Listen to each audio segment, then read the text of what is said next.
Et je sais pas vous, mais moi depuis quelques jours je suis devenue complètement parano. C'est simple, j'ose plus rien toucher, même d'aller chercher mon courrier, c'est devenu l'angoisse, sans vous parler de l'ascenseur derrière avec tous ces boutons. En fait, tout a commencé quand j'ai reçu ce message. Oui, vous savez, celui qui explique combien de temps le virus survit dans les différentes surfaces. Alors, c'est vrai ou pas cette histoire de surface? Venez, on va vérifier.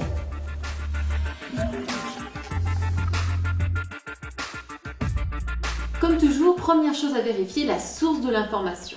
Dans ce cas, ok, on est sur du sûr puisque cette étude est tirée du Journal of Hospital Infection, publié en janvier dernier. Alors oui, c'est vrai, si on lit cette étude attentivement, théoriquement, le nouveau coronavirus peut survivre jusqu'à 24 heures sur le carton. Il peut survivre jusqu'à 3 jours sur le plastique et sur l'acier comme les robinets, les poignées de porte. Il peut survivre jusqu'à 4 jours sur les surfaces en bois et jusqu'à 5 jours sur les surfaces en verre comme cette bouteille. Mais attention, ce n'est pas parce que le virus peut survivre pendant quelques heures, quelques jours sur une surface que ça signifie que je vais forcément être contaminé si je touche cette surface.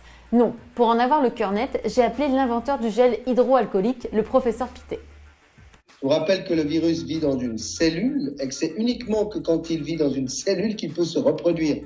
Donc un virus ou un matériel viral dans un environnement, ça n'a aucune signification clinique pour nous. Ça veut dire par exemple que si ce virus-là est dans un petit peu de crachat ou dans un petit peu d'eau, là par contre, ça peut être dangereux. Si le virus est dans un milieu qui lui permet de continuer à survivre, voire même à se reproduire dans une cellule, là on pourrait avoir des quantités de virus qui sont significatives. Mais évidemment, si quelqu'un a craché sur une table, en général, qu'est-ce qu'on fait? Eh bien, on nettoie la table. Et en nettoyant la table, on nettoie le virus. En fait, il y a 2 choses qu'il faut retenir.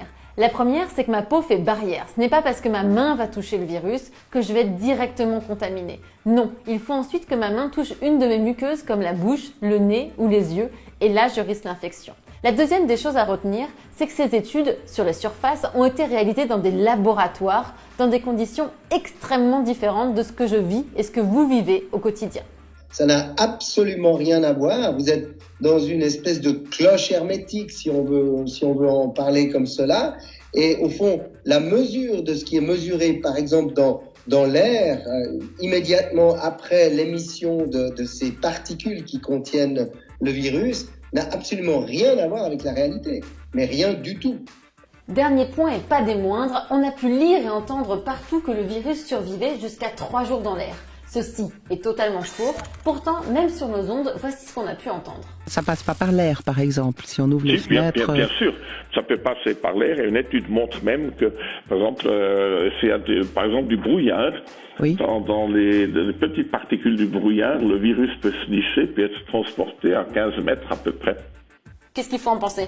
Non, ça alors je crois qu'il n'y a aucune évidence dans la littérature. Et puis le brouillard dont on parle, au moment où les gens écoutent, ils pensent que c'est la brume matinale aux alentours de votre maison.